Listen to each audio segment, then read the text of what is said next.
75व्या प्रजासत्ताक दिनानिमित्तानं मुंबई आउटलुककडून सर्व प्रेक्षकांना व देशवासियांना हार्दिक शुभेच्छा। 26 जानेवारी 1950 रोजी भारताचं संविधान अंमलात आलं। हे संविधान जगातलं सर्वात मोठं लिखित संविधान आहे। यात एक प्रस्तावना, 448 आर्टिकल्स, 22 भाग, 12 परिशिष्टे, 9 अनुसूची व वर्ष 2023 पर्यंत 121 वेळा दुरुस्त्या झाल्यात। यास निर्माण करण्यासाठी तब्बल 2 वर्ष 11 महिने आणि 18 दिवसांचा काळ लागला। याशिवाय 64 लाख रुपयांचा खर्च देखील आला। संविधान निर्माण करण्यासाठी जी मसुदा समिती बनवण्यात आली होती त्यात एकूण 7 सदस्य होते, पण डॉक्टर बाबासाहेब आंबेडकर हे त्या समितीचे अध्यक्ष होते।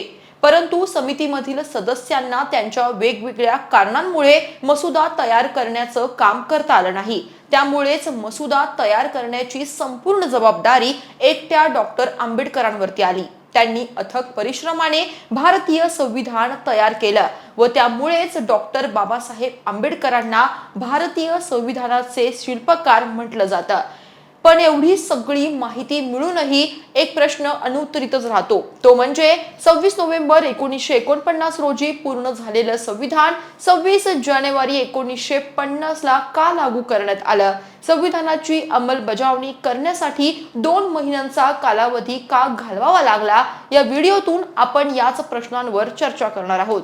नमस्कार, मी अक्षता, आपण पाहताय मुंबई आउटलुक। भारतीय संविधानाच्या अंमलबजावणीसाठी 26 जानेवारी हा दिवस का निवडण्यात आला यामागे एक ऐतिहासिक पार्श्वभूमी आहे।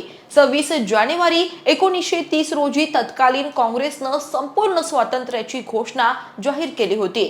खरं तर संपूर्ण स्वातंत्र्याचा ठराव हा 31 डिसेंबर 1929 च्या बैठकीतच घेण्यात आला होता, परंतु तो जाहीर करण्याचं काम हे 26 जानेवारीला करण्यात आलं। यातून अनेक प्रश्न निर्माण होतात की 1885 ला बनवलेल्या काँग्रेसने संपूर्ण स्वातंत्र्याचा प्रस्ताव मंजूर करण्यासाठी 44 वर्ष का लावली? या 44 वर्षात काँग्रेस काय करत होती? जर 44 वर्ष काँग्रेसला संपूर्ण स्वातंत्र्य नको होतं तर मग काय हवं होतं? परंतु तुर्तास या प्रश्नांना आपण बाजूला ठेवूयात। 26 जानेवारी हा दिवस काँग्रेससाठी खूप महत्त्वाचा होता। तो इतका महत्त्वाचा होता की नेहरू व काँग्रेस त्या दिवसाला भारताचा स्वातंत्र्य दिन म्हणून घोषित करण्याचा विचार करत होते, परंतु ब्रिटिश व्हाईसरॉय लॉर्ड माउंटबेटन यांनी अगोदरच 15 ऑगस्ट हा दिवस भारताचा स्वातंत्र्य दिन म्हणून घोषित केला होता। 15 ऑगस्ट या दिवसाचे लॉर्ड माउंटबेटन साठी वेगळेच महत्त्व होते। लॉर्ड माउंटबेटन हे दुसऱ्या महायुद्धाच्या काळात दक्षिण पूर्व आशिया कमांडचे सर्वोच्च कमांडर होते। त्यांच्याच नेतृत्वाखालील ब्रिटिश सैन्यानं आशियात जपानी सैन्याविरुद्ध लढा दिला होता। 15 ऑगस्ट 1945 रोजी जपानच्या सैन्यानं मित्र राष्ट्रांसमोर बिनशर्त शरणागती पत्करली होती। हा माउंटबेटन यांच्या लष्करी कारकिर्दीतील सर्वात मोठा विजयाचा क्षण होता। त्यामुळे या विजयाचा दुसरा वर्धापन दिन सार्थ ठरवण्यासाठी त्यांनी हीच तारीख भारताच्या सत्तांतरासाठी निवडली।